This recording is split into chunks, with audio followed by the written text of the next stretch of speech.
ಈ ಸಬ್ಬಕ್ಕಿ ಸೊಪ್ಪು ಚಿಕನ್ ಫ್ರೈನ ಒಂದ್ಸಲ ಟ್ರೈ ಮಾಡಿ ಕಳೆದೋಗ್ತೀರಾ. ರೆಸಿಪಿ ಕ್ಯಾಶ್ ಮಾಡ್ಕೊಳ್ಳಿ. ಇದಕ್ ಬೇಕಾಗಿರೋದು ಚಿಕನ್, ಈರುಳ್ಳಿ, ಟೊಮೊಟೊ, ಸಬ್ಬಕ್ಕಿ ಸೊಪ್ಪು, ಕೊತ್ತಂಬರಿ, ಪುದೀನ, ಸ್ವಲ್ಪ ಶುಂಠಿ ಬೆಳ್ಳುಳ್ಳಿ ಪೇಸ್ಟ್, ಮೆಣಸು, ಚಕ್ಕೆ, ಲವಂಗ, ಏಲಕ್ಕಿಕಾಯಿ ಇಷ್ಟನ್ನು ಪುಡಿ ಮಾಡಿ ಇಟ್ಕೊಳ್ಳಿ. ಫಸ್ಟ್ ಪ್ಯಾನ್ಗೆ ಎಣ್ಣೆ ಹಾಕಿ, ಅದಾದ್ಮೇಲೆ ಈರುಳ್ಳಿ ಸ್ವಲ್ಪ ಫ್ರೈ ಆದ್ಮೇಲೆ ಸ್ವಲ್ಪ ಟೊಮೊಟೊ ಸೇರಿಸ್ಕೊಳ್ಳಿ. ಟೊಮೊಟೊ ಜೊತೆಗೆ ಸಬ್ಬಕ್ಕಿ ಸೊಪ್ಪು, ಪುದೀನ, ಕೊತ್ತಂಬರಿ ಮೂರನ್ನು ಮಿಕ್ಸ್ ಮಾಡಿ ಸ್ವಲ್ಪ ಉಪ್ಪು ಹಾಕಿ ನೀಟಾಗಿ ಫ್ರೈ ಮಾಡ್ಕೊಳ್ಳಿ. ಬೆಂದಾದ್ಮೇಲೆ ಚಿಕನ್ ಹಾಕ್ಬಿಟ್ಟು ಸ್ವಲ್ಪ ಹಂಗೆ ತಿರುಗಿಸ್ಕೊಳ್ಳಿ. ಸ್ವಲ್ಪ ಅರಿಶಿನ ಪುಡಿ ಸೇರಿಸ್ಕೊಂಡು ಮಿಕ್ಸ್ ಮಾಡ್ಕೊಳ್ಳಿ. ಮಿಕ್ಸ್ ಆದ್ಮೇಲೆ 2 ಟೇಬಲ್ ಸ್ಪೂನ್ ಶುಂಠಿ ಬೆಳ್ಳುಳ್ಳಿ ಪೇಸ್ಟ್ ಹಾಕಿ ಮತ್ತೆ ಮಿಕ್ಸ್ ಮಾಡಿ ಸ್ವಲ್ಪ ಹೊತ್ತು ಮುಚ್ಚಕ್ಕಿಡಿ.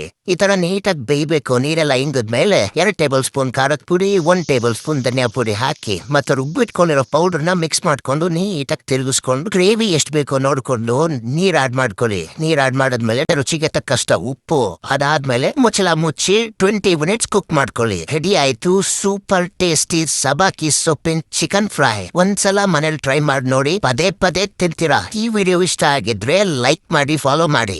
ಆನೆಸ್ಟ್ ಅಲ್ಲ, ಡಿಫ್ರೆಂಟ್ ಆಗಿದೆ.